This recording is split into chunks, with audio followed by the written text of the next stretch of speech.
আরে তুমি এই বিষয় নিয়ে কোনো চিন্তাই করবা না রেবেকা।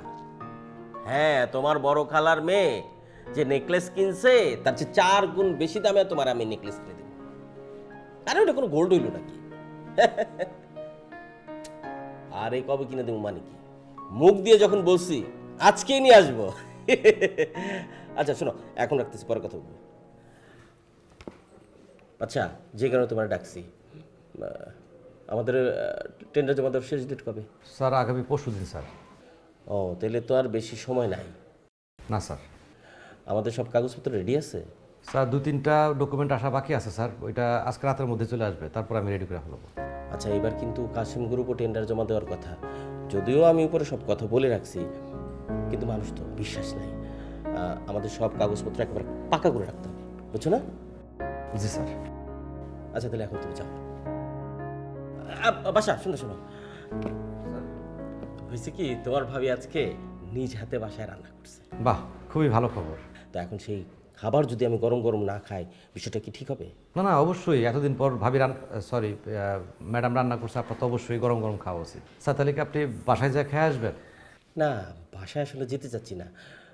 তুমি তো আমার ঘরের লোকই, তুমি তো আমার বাসাও চেনো।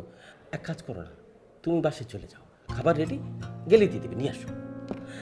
বুঝোই তো, অফিসের জানে তারে তো আর আমি আমার বাসায় পাঠাইতে পারি না।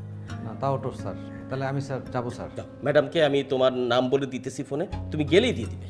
জি স্যার। স্যার তাহলে আমি খাবার নিয়ে এসে কাজ করবো, তাই তো? জি স্যার।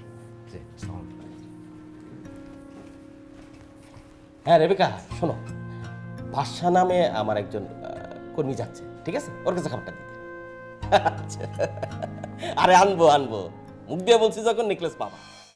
শোনো রেবেকা, তোমারে কিন্তু তোমার ফ্যামিলির মধ্যে আমি সবচেয়ে আলাদাভাবে দেখতে চাই।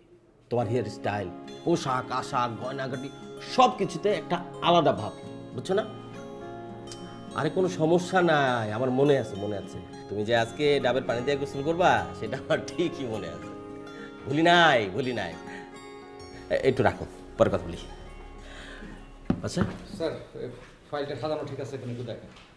আরে তুমি সাজাইছো, এই ফাইল ঠিক না হয়ে পারে। তার আগে তোমার একটা জরুরি কাজ করতে হইব। স্যার 2 ঘন্টার মধ্যে স্যার সাভারের ফাইলটা ঠিক করে স্যার পাঠাইতে হবে স্যার। আরে কোনো সমস্যা নাই, একটু দেরি হইলেও আমি আসছি, ওটা আমি দেখব। তুমি এখনই কারণ বাজার যাও, গিয়ে সেখান থেকে 20টা ডাব কিনা সোজা আমার বাসায় যাবা। বুঝই তো, যারে তারে তো আর আমি আমার বাসায় পাঠাইতে পারি না, তাই না? স্যার বাসায় কি অনেক মেহমান আসছে?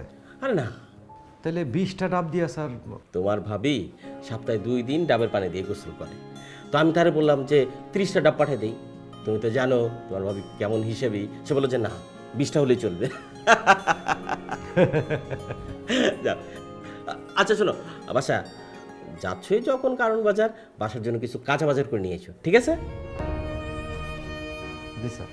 তাহলে যাও।